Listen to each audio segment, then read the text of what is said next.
Good morning, guys, and welcome to our final day of the 2023 Sloan Sports Analytics Conference. We thank you for braving some inclement weather this morning. And as your reward for it, we've got a pretty good golf panel for you. So today's golf panel will be the new age of golf, players versus the game. We've got three great panelists and a fantastic moderator up here for you today. Our first panelist is Mark Broadie, statistician and professor at Columbia Business School. We have Alex Baldwin, who's the president of the Korn Ferry Tour. We have Dan Zelezinski, chief commercial officer at 21st Group. And we have Susie Whaley, president of Golf Nation. We'll do about 45 minutes for the panel, and then last 10 minutes we'll open up to audience Q&A. If you want to submit a question for the panelists, please do so via Twitter, the hashtag players versus the game, players vs game, not the game. And with that, I'll hand it over to you, Susie. Thank you, Max. Morning, everybody. Look at that, a bunch of golfers in the room. I love it. I'm always thrilled when we see the chairs full.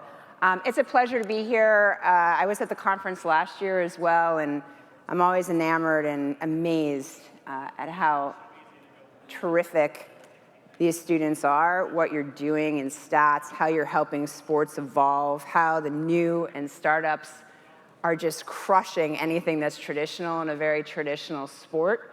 And that, for me, as a progressive person and a progressive thinker, but also who loves 18 holes in the traditional game, is a dichotomy that I try to manage every single day.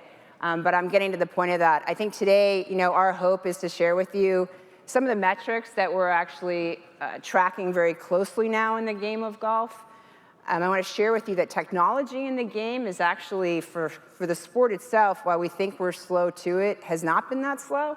TrackMan, if any of you take lessons or have been over to the simulator, TrackMan is multiple options, like TrackMan, is a laser unit, but that's 20 years old.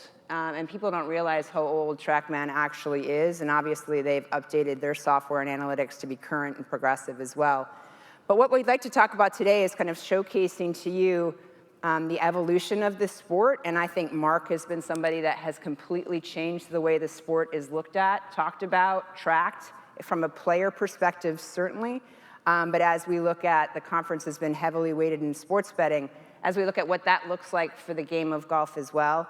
And then Alex, who is the commissioner of the Korn Ferry Tour alongside Latin America and Canada, is the singular track to the PGA Tour, so you can imagine the responsibility that she has on a day in and day out basis, not only for her players, for partnerships and sponsors. And then Dan, really the mix of the two, from player to corporate to statistician. I hope we have an opportunity to share with you what we're thinking about for golf and what we believe the consumer will look at for golf. So to start, I'm just going to have them introduce themselves a little bit more than just the one brief introduction that Max gave, and then we'll get going. So I'll start with you, Mark. My name is Mark Broadie, and I'm a professor at Columbia Business School. That's my day job, and then what I spend a lot of my time doing is really golf analytics, where I get to combine my professional and personal passions, and it's great being an academic to be able to do that. Alex Baldwin. I'm the president of the Korn Ferry Tour, and as Susie mentioned, I have oversight of what we call the PGA Tour pathways. So all the different paths that it takes for what we see sort of the world's best players that want to access the PGA Tour. So that contemplates our PGA Tour University program and our tours both in PGA Tour Latin America as well as PGA Tour Canada, and then that access that comes into the Korn Ferry Tour and eventually the PGA Tour. Dan Zelezinski, I'm the Chief Commercial Officer at 21st Group. Someone asked me a question yesterday about my journey and how I've managed to get to this point. I think I used the best articulation I can give. I've figured out a way to get compensated to combine a deep passion for sport and a desire ultimately to commercialize performance data. That's the thing that I get out of bed excited about in the morning. That's the thing that 21st Group gets out of bed every morning, is how do we figure out how we leverage real-time predictive intelligence to give our clients a competitive advantage, but more importantly, how we balance the kind of growth of the quality of the sporting side of the equation, but how we unlock commercial potential as well. So I'm super excited to be here, and I managed to navigate the snow. I was a little bit concerned this morning when I got out the window of the hotel in Cambridge. Yeah, well, great, thank you. Mark, I'm going to start with you. And could you take us through kind of the evolution and even the beginnings of, you've written a book about it, of ShotLink, and where it came from, what it does, and how certainly it's, which is a big question, I apologize, how it's certainly changed, in my perspective, the way players prepare.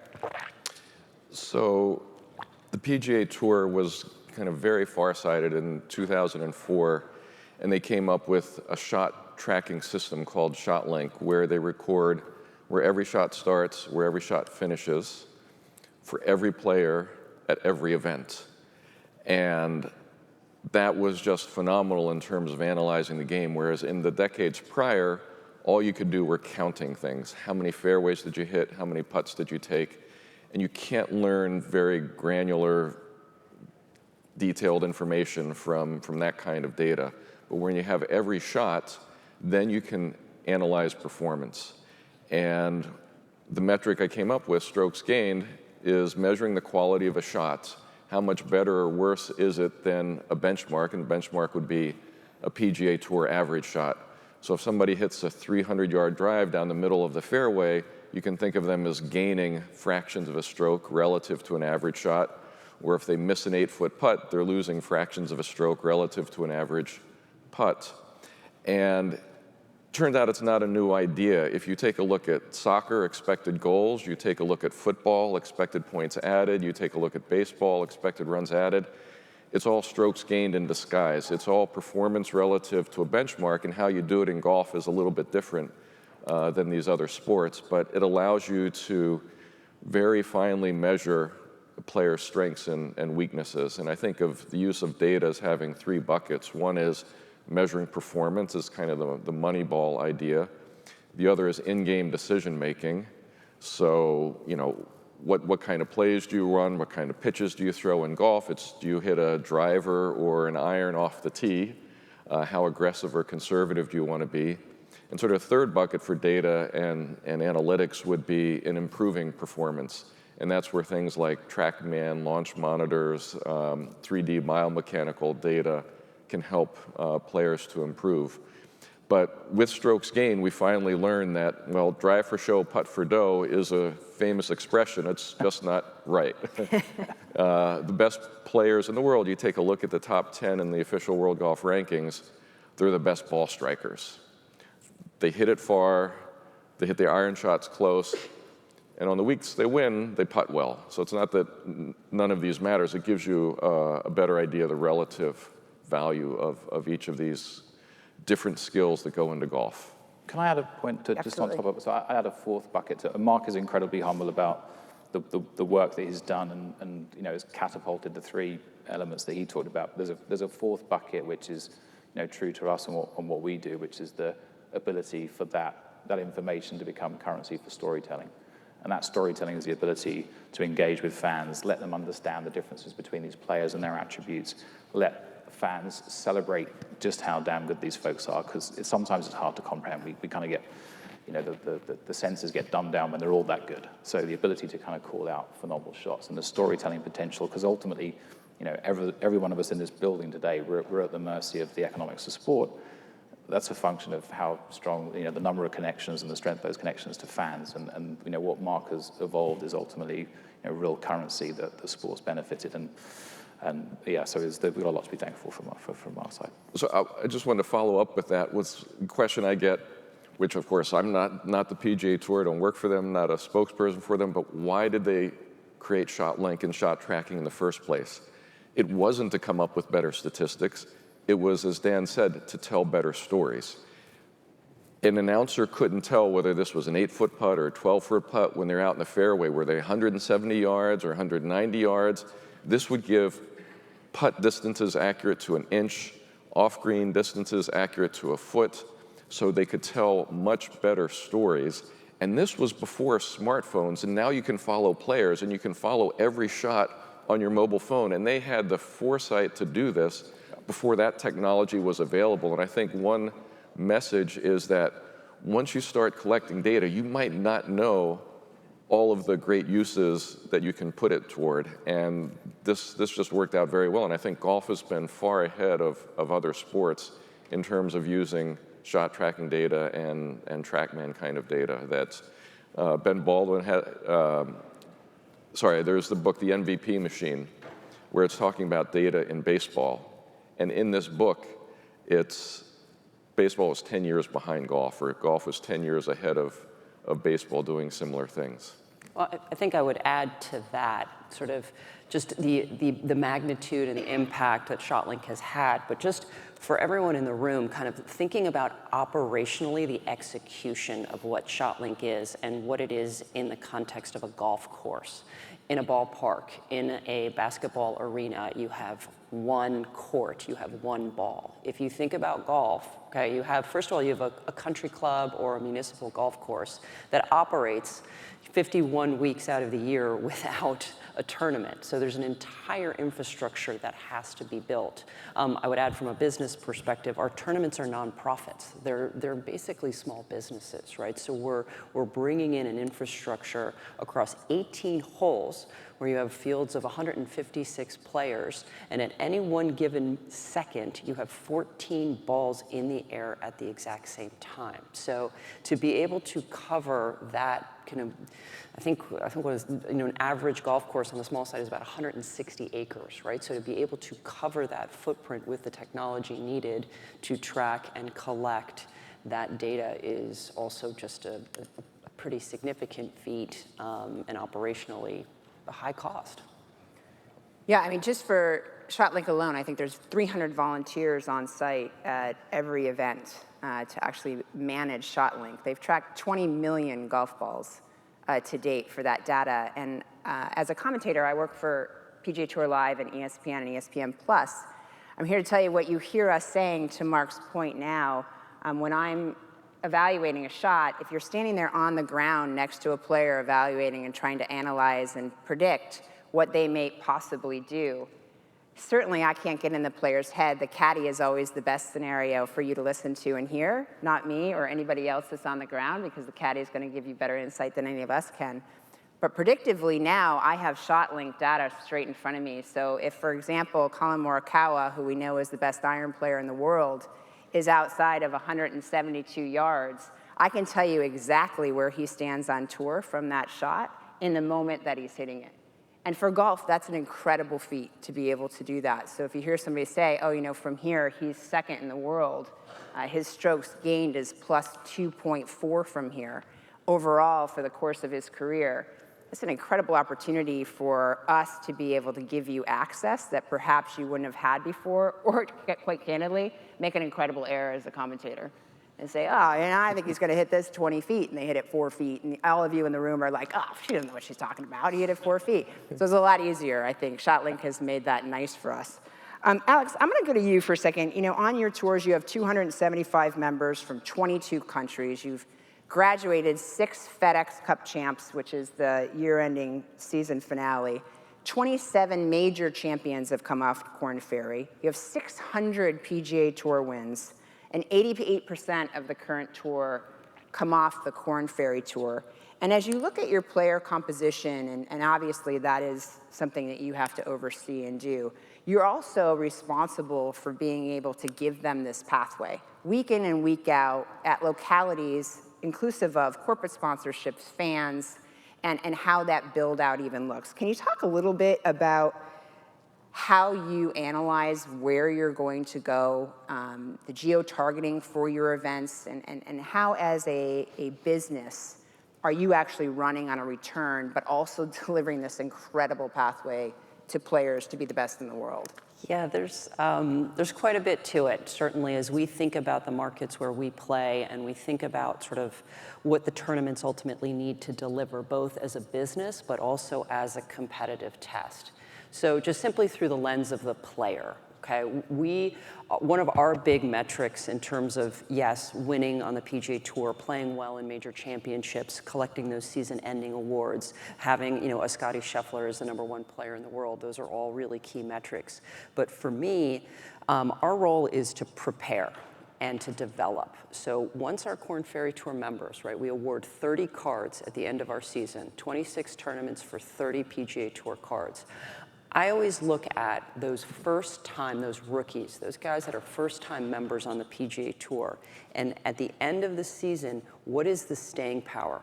What percentage of that group stays on the PGA Tour? How well have we prepared them competitively as far as the variety of golf courses, the conditions, the international composition, right? The different parts of the United States that we play.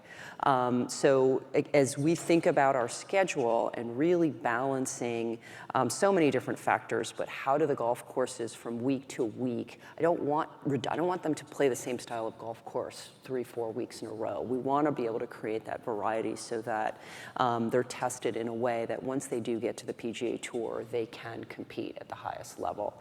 So that's one part of the puzzle, if you will. And the second is the markets, and that's where we really do market analysis. Are, again, small businesses, right? We are not the PGA Tour. We are not broadcast on NBC. We have 6 events on television. It is a very different financial proposition for our tournaments to be able to be financially sustainable. So the work that we do in terms of market analysis, our tournaments cost about $1.2 million to run an event on our tour, and our title sponsors take up a little less than half of that, cover that, but our tournaments need to be able to generate that local sponsorship revenue. So we support them with a very robust and in-depth sales analytics and revenue management plan, assessing the marketplace, core buyer profiles, what are the zip codes where you can find those core buyers, what is the market penetration. So it's a combination really of sort of balancing kind of the business side and the competitive side that ultimately gets us that optimal market. Can I build a little bit on the preparation side? I think the other thing that's, we see this from we have a performance intelligence vertical where we support athletes across a number of sports gain a competitive advantage. And I think, I know there's some exciting evolution and develops coming on the Korn Ferry Tour. And I think the ability for these folks to learn and to have feedback loops that never existed in their performance, right? Their ability to understand blind spots, to understand their benchmark of certain areas they gain relative to their counterparts, and also to project forward and say, if my aspirations are to be on the PGA Tour, I now have a really clear understanding of the gap that I have to close relative to specific attributes of my game. That then starts to make smarter decisions about my practice and my preparation, whether it's to beat the demands of a specific golf course or to close a gap in my short game or my iron play. So I think the really exciting thing about in terms of data for good, and come back to that narrative of the conference, the ability for data to inform smarter decision making for these folks at a really early and critical point in their career, and for the cream to rise to the top as fast as it possibly can. That for me is what's so exciting about the next chapter, and the reach and the markets that you have, and the storytelling opportunities in markets where the tours might not have a connection with those audiences in those local markets. So storytelling, accelerating pathways, there's just so much rich stuff to come for you guys. And every journey is different. Yeah. Every player path is different. And a young man by the name of Ryan Gerard was part of our PGA Tour University program, graduated in June, and his standing on the PGA Tour ranking gave him access to PGA Tour Canada, earned his Korn Ferry Tour card that season. And I saw him right before at the season-ending event, congratulated him, and he said, thank you. He said, I needed this. I knew I had the game. He goes, but my coaches have been making my hotel reservations. They've been taking care of the local transportation to get me to the golf course. They would tell me when my tee time was. This was my time to sort of be that independent, understand what rhythms, how I needed to plan the week to be able to perform at my best. He played 4 events with us at the beginning of the season and ended up Monday qualifying for Honda last week, top 10 finish, which got him into Puerto Rico Open this week. He's sitting T5. If he finishes with a T9 or better, he'll secure special temporary membership and be playing on the PGA Tour. So that's the connectivity of the pathways. That's what the preparation can be for someone like Ryan Gerard. Once he gets there, he won't have to worry about making his hotel rooms, right? Somebody else will handle that exactly. for him, right? That's an amazing story, and and kudos to that pathway, because without it, and to PGA Tour University, which we can get to too, it's really important. As a former player, trying to navigate all of it on your own, week in, week out, going to different arenas and not being a part of a team, is a much different experience than when you have a team and coordinators and coaches that are doing all that for you. Dan, I want to kind of take a turn here and just talk a little bit about your background. You came from the trading floors of Wall Street. You then went and developed training environments for elite military units to soccer. Can you explain that journey and then how you landed in golf? How long we got? I think got a little bit. I think, listen, I've had a kind of relatively long and meandering path to sport. But as I come back to the articulation I said to one of the students here yesterday, I think at the core of it is a real obsession with performance data.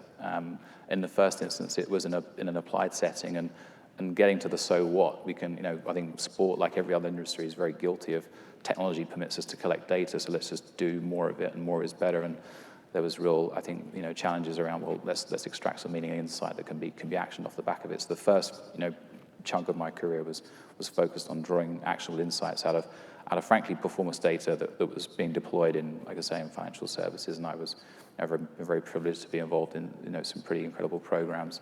I then moved into a kind of a med tech kind of role. So I have when we talk about ShotLink and the challenges that Alex referenced, I have a deep understanding of medical IoT and digital health and connected devices and how challenging that stuff is. And I think Alex touched on a great point. This is golf. Golf is really unique in this. It's hard. It's not a tennis court. We think about how easy that is to access data and information, a single court, a single ball, or a single ball in a pitch. And then I obviously had this burning desire, ambition to deploy kind of that background and knowledge in sport. And I think more broadly, I think there's a real trend, and we certainly recruit for folks. And I think Daryl and Jessica talked about this at the top of the conference. The kind of diversity in thought is incredibly healthy. And I've met some folks over the last couple of days where I have my mind blown every time I come here and speaking to folks that are working in counterterrorism programs, and what is the work that they're doing in behavioral intelligence, and what contextual insights can that be laid on top of performance insights. So I hope I've added value to the sports environment because I've got an understanding of other industries. I think sport sometimes perhaps if sport was to look in the mirror, I think sometimes we perhaps think we're a little further ahead of we are in technology and data than we are.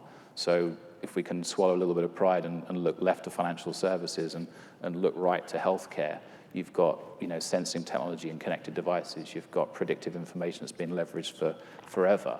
So I think the ability to recruit from those domains and sport, if you're a recruiter of a sports organization, there's a real talent arb opportunity here, right? Because people will follow their passion. I'm an example of this.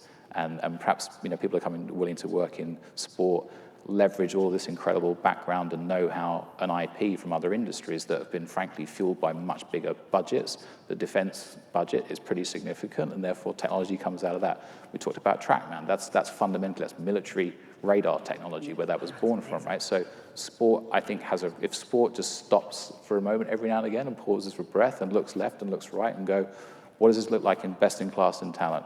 What does this look like in terms of IP or technology that's complementary? You don't have to make the mistakes. Let's let other folks do that, learn from the bumps and scrapes and the budgets that have been misspent and benefit from it and to project sport forward. Yeah, and on that note, Mark, I think I'll ask you this. We have all this data, and I've heard this spoken about this year yesterday on a couple of the panels that I was listening in on, and we have more data than we've ever had to consume, whether it be as a fan or a president of a tour. But what do we do with all of it, and how do we handle it? And when it comes to golf, I'm also a coach in golf, and I find it very tricky to manage the younger players' data. Is it too comprehensive? Is it overwhelming? Versus them actually learning the game and having enjoyment and fun from it. And what are you seeing in the collection of the data, and how are you targeting the best points of clarification for perhaps a player to be looking for? Because they could stand there all day with whatever technology they have. It could be a wearable now in golf. It could be a quadroscopic unit that's sitting on the ground. It could be a TrackMan. We have all this information. How do we manage the human behavior side of it So we actually use it in a way. And then Alex, I may come to you and say, how do we manage it to make money? So I think one of the original issues with ShotLink was too much data and too little information, meaning there was 300 or 350 ShotLink stats. What was your putting from 3 to 4 feet, 4 to 5 feet, 5 to 6 feet? And a player would look at this and say, well, I'm ranked 1 in 4 to 5 feet. I'm ranked 10 in 6 to 7 feet, but 180th in between, and it doesn't make any sense. And when you bucket the data into such fine increments, you get noise. You get small sample effects and you get noise. So the question is, how do you turn this massive data into insights that are actionable for players? And that's one of the things that strokes gained would do. You could measure putting more holistically compared to wedge shots around the green, compared to approach shots, compared to driving. And then, of course, you could dice and slice it finer if you wanted, but you don't want to start with this big mass of data. You want to figure out what's most important. So you could take a look at like a player like Justin Rose. He asked me once, what is it going to take me to get to be #1 in the world? He was about number 10 at the time. And I said, well, #1 in the world, you need to have this many strokes gained versus the field. You're here, you need to get a half a stroke better. And I said, well, you know, like Dan was saying, look at the strengths and weaknesses. Well, you could get half a stroke by doing this, or this. But the biggest gap would be your short putting. Other gaps you could also work on, or some combination. And he started working on his very short putting. And a year later, he improved from ranked like 125th to the top 10. He gained a half a stroke in his short putting relative to where he was, and he became #1 in the world, which a lot of other things have to fall into place, but it does give you this kind of actionable insight. And in terms of improving player performance, I know the Columbia golf coach went to get a lesson from a top 100 teacher with the TrackMan to see what it would be like for the team. And one of the questions was, you know, I sliced the ball, how do I fix it? So well, let's take a look at this number on TrackMan, which was, you know, the club face path. You know, right now it's at -2. I want you to make that +4. It wasn't do this with your swing. The technology, TrackMan gives you a lot of numbers. They said focus on this one number, which was, is the club going inside out, straight, or outside in? And he wanted to move it from a -2 number to a +4, and you just swing and you get feedback. You swing and you get feedback. You swing and you get feedback. And he could move the number the way the coach wanted him to do that, and then it's all internalized because they know the feeling themselves, which you can't get by somebody saying, just swing it this way. Yeah. So I think you can misuse the technology and the data, but there's great uses when they're in the right hands, like, you know, a coach like yourself. Can I build on just on the feedback loop? So again, this is the kind of outside view coming into sport, right? And there's things, and this is where I think sport can really benefit from that outside view, because I came into the sport and had access through the work that we were doing in Ryder Cup, and we built a solution for the DP World Tour, et cetera. And it was amazing for me, just these behavioral kind of inconsistencies where the kind of notion of a player would literally, I've seen examples, I won't name them, but players would walk up over 18, like pull it left into the grandstand and look at the caddy and blame everyone else, and walk off from 175, pull it left, and then go to the range straight after that, after that hole, and beat themselves up from 175 yards trying to perfect it. And someone not stepped in here and go, that's not the issue. That's one shot. It's a recency bias, and all golfers do it, right? From amateur to the very best in the world. So the ability for information, if you can break that cycle and interject and say, look, that is not the issue. Like that, there's 3 other areas in the game that are deficient relative to where you should be or where you need to be. So I was really amazed at really simple things. And to Mark's point, sometimes it's not about a gazillion more data points. It's about the timing of an intervention and an insight that someone can grab hold of and shift their behavior. That I think sometimes we still get lost a little in the data analytics space of what are we trying to row back from? What does success look like? Don't do it because we can. I'm giggling because as a done that. player, no, you just have to be really mature, because I'd much rather blame the 4-iron, right? And say, this is dumb, it's out of whack, I need to get it re-lofted and lied, right? I don't want to, I think some players, you think of a Matt Fitzpatrick, who literally has tracked every single ball in flight he's hit since he was 12, including on the range, right? Okay, that dramatic, but real. And then you think of Dustin Johnson, who I don't think tracks a shot, right? Both of them have won major championships and are incredible players. So yes, I think that you have to be willing to really take a close and intensive look at what the real issues are, because I think by the time you become a talented and great player, you have in your head what the issues are, when in fact they could be totally wrong. And that's when a great coach or a support team obviously is going to kick in and help you. Alex, I said make money, and I realize you're a nonprofit, so that's just inaccurate. But you need to develop purses that are substantial. Absolutely. To have a tour. So when you're looking at your analysis of what's important, like a player would, where are the gaps and what am I filling?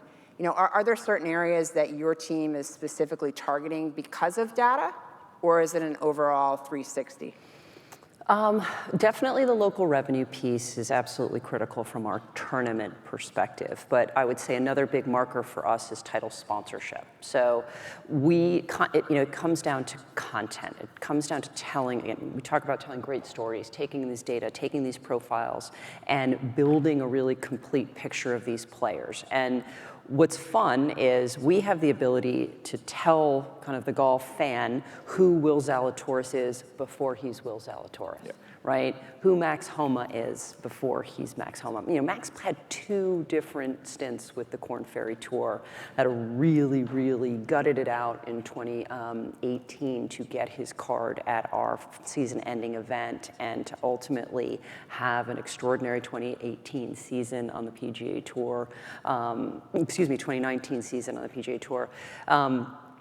So telling these stories and creating that interest in kind of the world of sports has really, I'd say since 2019, ironically since I took this job, piqued the interest of the title sponsor and the corporate brands out there. And in 2019, we had a total of 15 title sponsors, and today we have a total of 25 out of 26 events with title sponsors.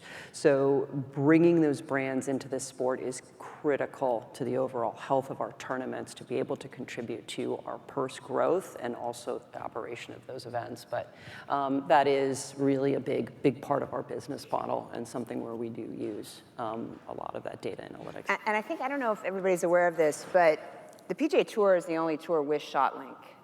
The LPGA Tour does not have ShotLink. The Korn Ferry does not have ShotLink.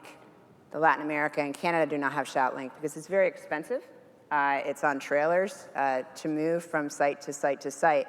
But it is a detriment, in my opinion, to the players on the other tours, inclusive of the LPGA, that they don't have that analytical data. And if you were in the Sue Bird conference yesterday, she was critical in the understanding for the NBA and the WNBA to have analytics for their players. And if you think of the LPGA Tour, and you think of how long they have gone without analytics, is disturbing.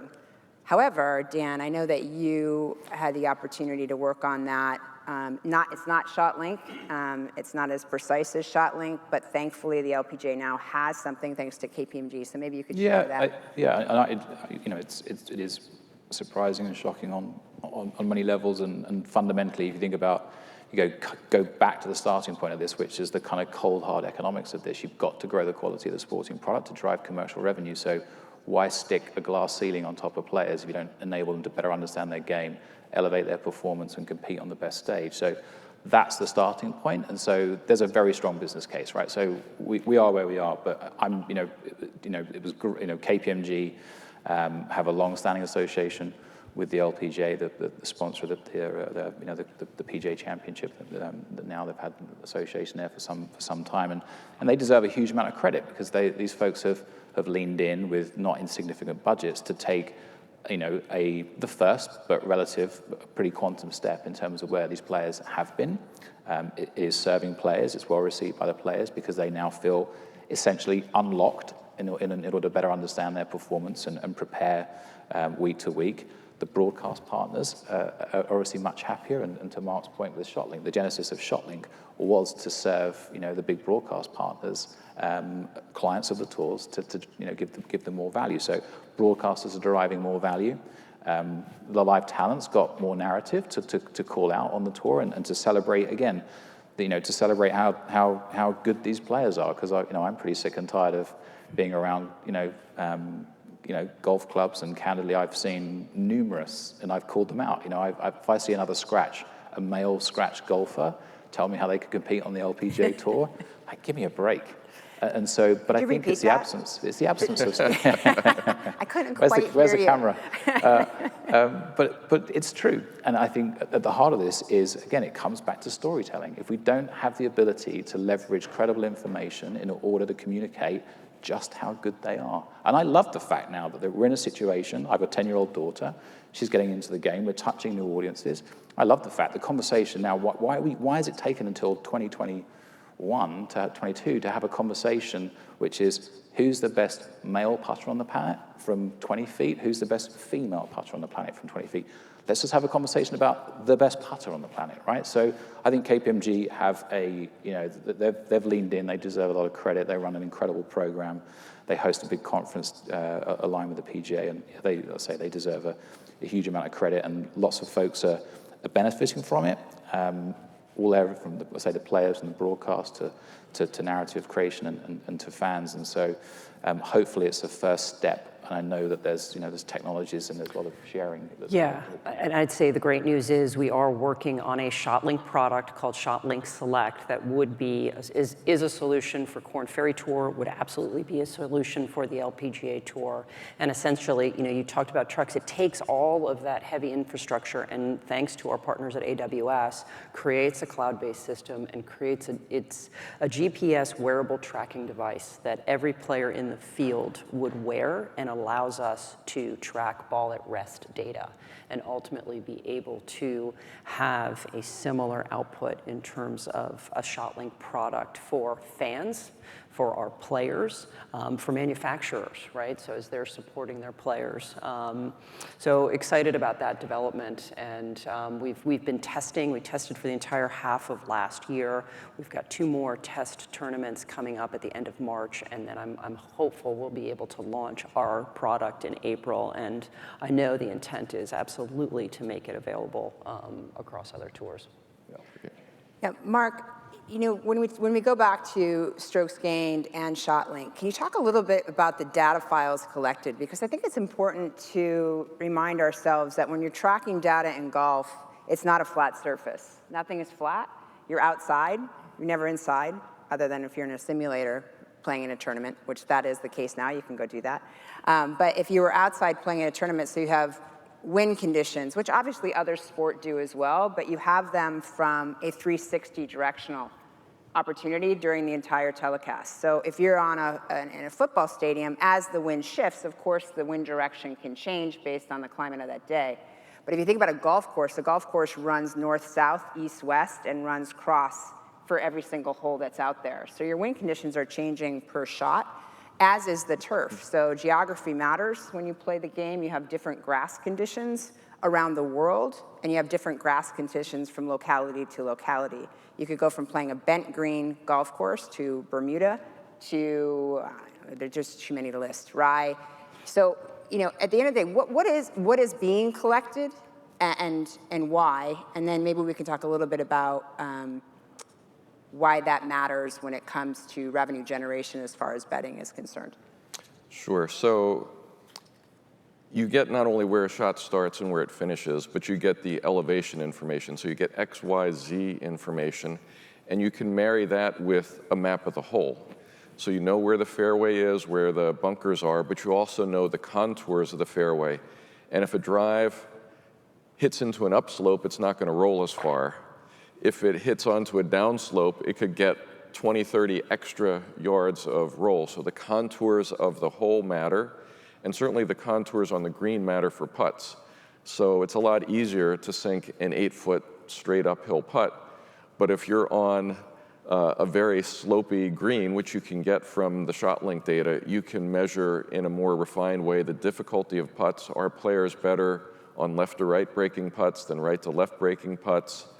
And so you put that together with the wind information and you get very detailed performance data, which of course is helpful for bettors if they know that which player can play better in certain wind conditions on certain holes. And so part of what the bettors look at is not just how good is this player, but how good is this player on this course versus that course, and in these wind conditions versus those wind conditions.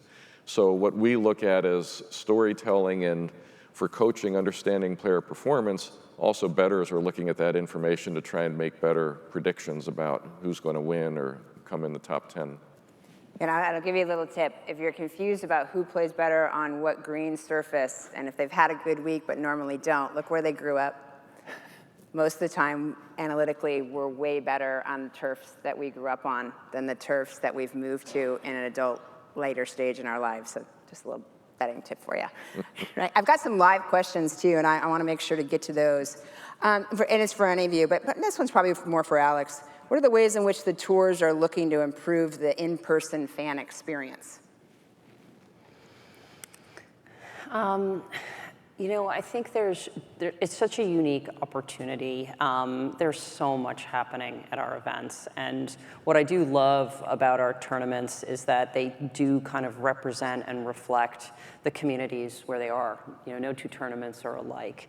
Whether it's, you know, again, a Honda or player, you know, coming into Players Championship this week, and sort of the experiences that are created around the competition, whether it's by hole, whether it's location on that hole. I think it's, the sport is, the amount of momentum and interest in our sport today, and we were talking about this earlier, is at an absolute all-time high. And it's been fun watching, you know, Netflix and their Full Swing show that just came out, the competitive elements, just the competition this year that has started. And our tournaments have just been so savvy about integrating kind of local experiences, whether it's food, whether it's music, whether it's just, you know, distinct features and experiential components. So I'm so proud of where we've all come in terms of the game. And you talk a lot about having passion for your job. And it's just been so fun to sort of see the creativity and I think the exploration that's happened. Can I build just a couple of examples in terms of the in-event kind of experience where the role that data plays there? I see a chap here wearing a Ryder Cup jacket. There's some bad memories from Whistling Straits, but we'll move on from that. I think we're providing some predictive data. So on the Ryder Cup owned and operated, you can go to the app and there'll be an outcome probability tool. So for fans that are on site, you know, the ability to have access to information, because ultimately you're still only seeing one hole, and you know, as beautiful as Whistling Straits is, and it is genuinely stunning, you still don't have a great perception of what else is going around the golf course. So I think the ability to take information and insight that's predictive to fans in their pocket on the golf course is one, you know, great use case. We've worked with the USGA to think about scoring boards, and right, I think again, in a lot of the stuff we do is maybe my influence again outside in is you don't have to recreate the wheel here. So we looked at the USGA and some of their properties and the on-site scoring board. There's a ton of utility. That is an incredible touch point for an awful number of people. And think about where they get installed around greens and tee boxes. Well, behind the green, you know, rightly or wrongly, forever, people are having, after several beers in the afternoon, you're sat there on a marquee par 3, and you're having, you know, £5 hit the green, miss the green bets, right? So amongst yourselves in the crowd. So why not give more contextual intelligence that goes up on that screen to say what might be the chances, or some career insights, or, you know, week to date, season to date with this player from this distance. And so some of those things are, again, it doesn't necessarily, you know, we talked about wagering. It doesn't have to point to wagering. What it's pointing to is contextual intelligence to support a debate. And we just want to have a conversation. If people are having conversations about golf, that's great. You know, and I think there's a ton of examples of that. We built some other use cases where momentum shifts. We did a big activation for BP with NBC, and they wanted to kind of inform fans or point fans, and it was the kind of BP on the charge kind of activation. And so the ability to leverage predictive intelligence to say, this is happening. This player is going to go through the next 2 or 3 holes. The predictive intelligence is going to suggest this match might be in this state, but there's going to be a swing here. We anticipate if you get that alert in your pocket and you're on hole X and you've got the ability to get over to hole Y to get amongst that. So there's a ton of use cases where predictive intelligence in the pocket of a fan on the golf course is adding a ton of value. And it wasn't that long ago that you couldn't have cell phones on right. for Yeah, tournaments. there's still one place you can. Exactly. Yeah. Coming up here pretty quickly.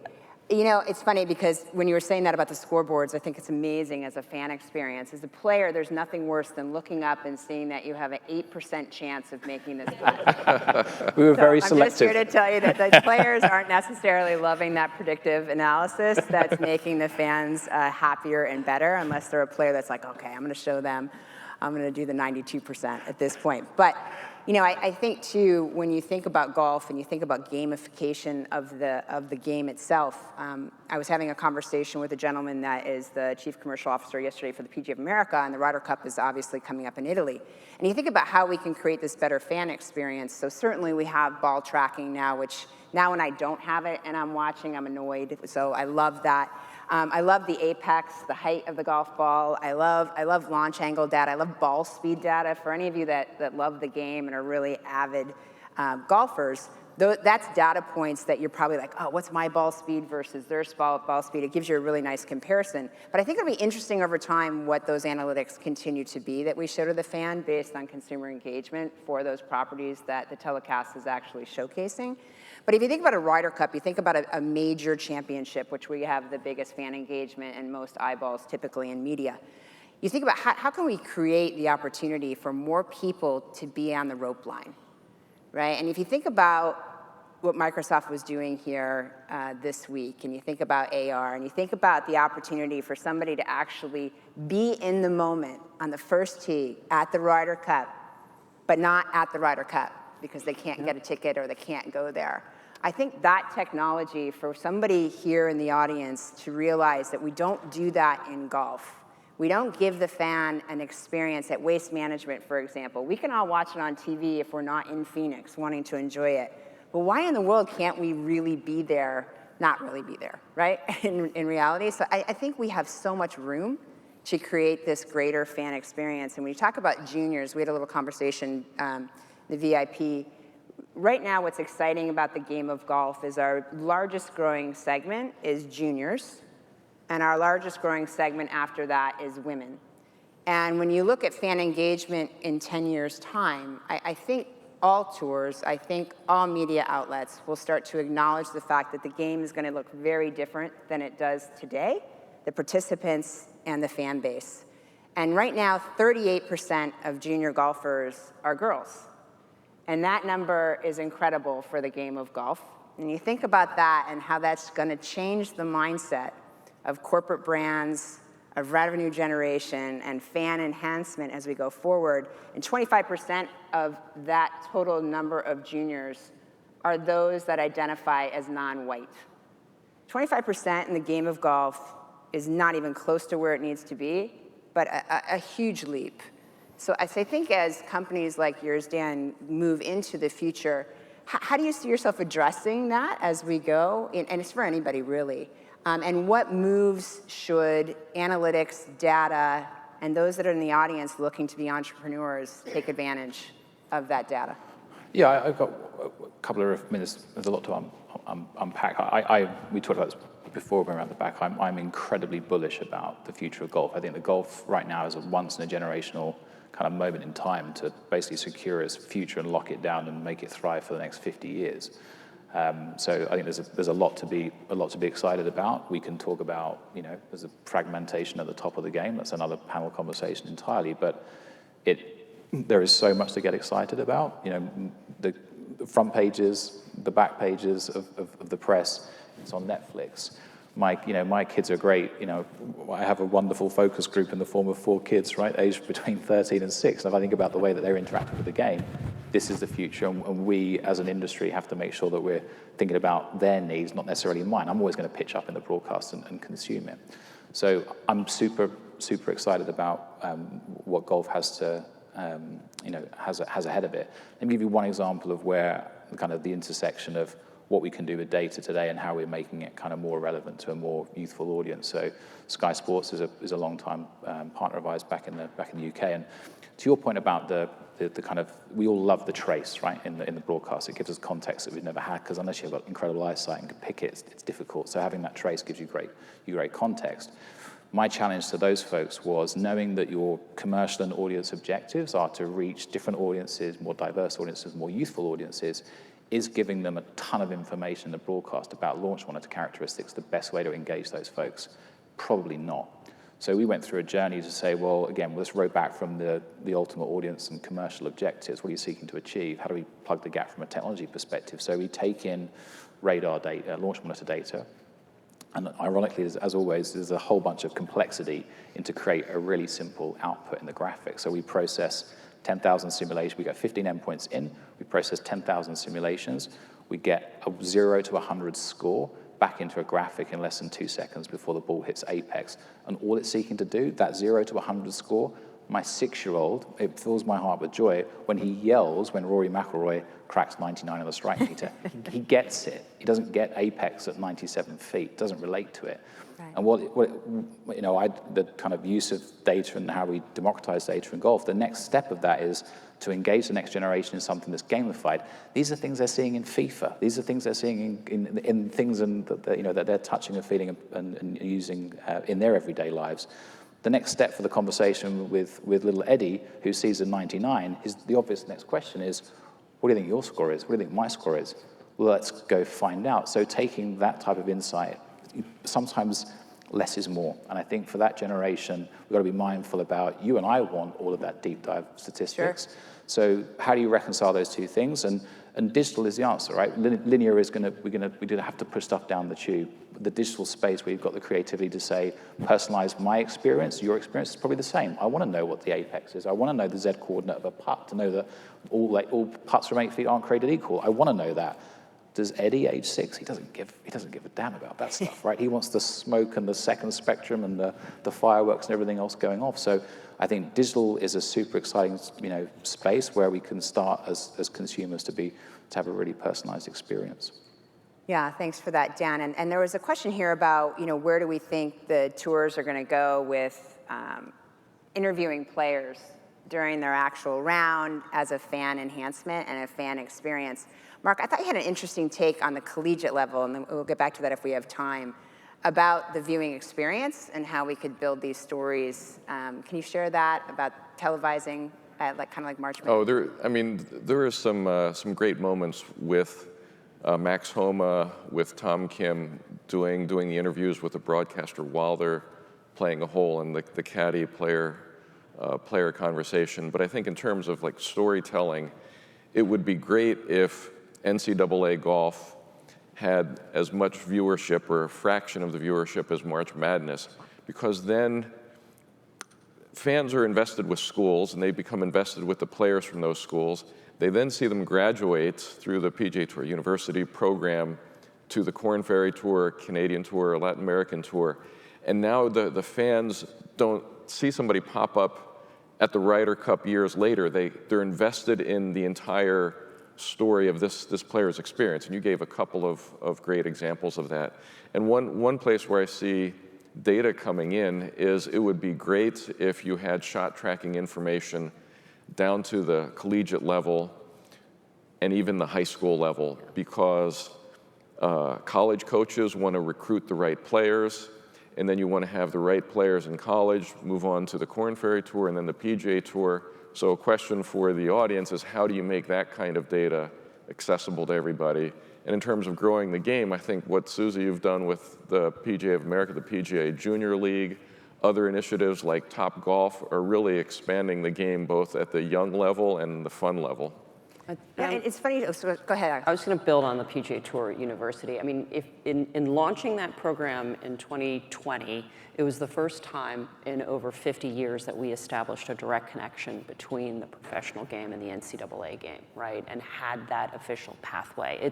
You could say it's sort of our version of the NFL draft, and the undertaking and talking about sort of the compilation of data to create that ranking system that crosses over not just the collegiate events, but also contemplates all the top amateur events and PGA Tour and professional events that these players are participating in, and creating the segmentation where it is those sort of graduating seniors when we first started. And today, we've announced in the last few months is that #1 player on the on PGA Tour University ranking is going to go straight to the PGA Tour. So in June of 2023, for the first time ever, currently Ludwig Aberg, who is the #1 player, he's T9 at Bay Hill this week playing. He's going to be teeing it up in his first professional, as a professional, the RBC Canadian Open, right? And again, sort of from an entrepreneurship perspective and how we're using that data, and for people in this room, the NIL opportunities, right? How we continue to sort of make that further connection, I think is really exciting as far as the runway ahead. I think we have time for one more question, so any of you can take it. How have improvements in player performance, technology, and fitness been counteracted by increase in course difficulty, longer yardage, faster greens, et cetera? Mark, Dan, any thoughts on that? So I think scoring has come down a lot less than it would have otherwise because the courses have just gotten more difficult. They've gotten longer, the greens are firmer, and so it's all relative. When you rent a tournament, you're beating the field, but there's certainly a difference between PGA Tour courses and Korn Ferry Tour courses, and you can actually see players that go back and forth, get to the PGA Tour, they don't drive it as far as they do on the Korn Ferry Tour. They didn't change their mechanics, they didn't change their physique, whatever. They play the courses the way it's best to play them, and if the course allows you to bomb it really far, they will, and if the course requires a little bit more conservative accuracy type approach, they'll do that. So the course setup really affects the tournaments, and there's a ton of talk, of course, about how the US Open compares to Augusta, compares to the Arnold Palmer tournament this week, and to Korn Ferry Tour events. So it was one of the things that makes golf hugely interesting compared to many other sports that are on a fixed surface of fixed dimensions. You're outside and you have the elements, and the grasses are different, as you said, on the greens. So a lot of data, goes into understanding those performance differences. Yeah, I think there's a couple of just to maybe thread you mentioned about the driving distance piece is the athleticism that's now on display is phenomenal, right? And the club head speeds these folks are achieving. So that is a strong leading indicator for success on the tour. But looking for players to have the ability to identify, and we talked about this before, gaps in their kind of performance portfolio. You mentioned the physical preparation. Matt Fitzpatrick is a great example of this, right? There was a gap there. He's religious in his documentation of the data. It drives a behavior, which it was very well documented. All the things that he was doing, crazy tricks with speed coaches, and I think leveraging baseball and all sorts of external, right? and he's identified a gap, addressed it. The behavior was correct, the intervention was great, and we have a great outcome and a first-time major champion on the back of that work. Yeah, and I think it's important to realize, and all of you probably do know this, but the conversation about driving distance and length of the ball and rewinding the ball, and I mean, that's a whole nother panel in itself, but the longest ball hitters don't win every week, right? They win often, but they don't win every week. I mean, there's a reason Kyle Berkshire is not on the PGA Tour. All respect to Kyle. His ball speed is out of control, and I think he breaks more drivers than he actually hits in World Long Drive Championships. But, it's not the only factor, and I think that's important to understand when you're looking at analytics. And there's alpha and beta, as we heard, and in golf, there's just so many variables. Being great at one of them doesn't make you elite. It's a complete player. Yeah, exactly. You need the complete player. Any final thoughts for where we're going? Where are we going with analytics in golf and in hosting championships. I'll start with you, Mark. So I think it would be great if we had shot trajectory information for every shot. So the technology is there, but the cost needs to come down. I think it would be great if we had shot tracking data all the way down to high school or as many other tours besides the big tours that we could. And I think it would be great, we didn't talk too much about biomechanical information, but I think it would be great if on every shot, instead of the announcer saying, look at where the position is at the top, the player hits it 50 yards to the right, we'd have the biomechanical profile live to say this is what the player did on this swing that caused that outcome. And so coaches use it for training, but to bring it into the fan experience in an understandable and fun way, I think would be great. Oh, that's cool. It's everywhere. It's from a competitive standpoint, it's easy, scalable, cost-effective solutions to be able to provide fans and players richer, more robust sets of data. From a business insights perspective in our business, it's really be able to continue to create actionable data to inform how tournaments and our businesses operate. At the risk of being predictable from the commercial guy in the US to say betting. Betting. But I think for different reasons than Mark talked about how you can, you leverage the information and more granular information to get an edge in the market. What I think is super interesting from betting and with all the right compliance and integrity stuff in play is the rights holders' opportunity to leverage that from a commercial opportunity that can drive back to player purses. But more importantly, it's a reason for a fan to care. You've got to wager on something, you're going to care a little bit more. So as long as it's done at the right levels, it's affordable, and all that good stuff is in place, I think betting provides unique opportunities to drive revenue and drive unique engagement. Thank you so much for sharing your expertise. Thanks to all of you for attending, and I hope you have a great rest of your conference. Thank you.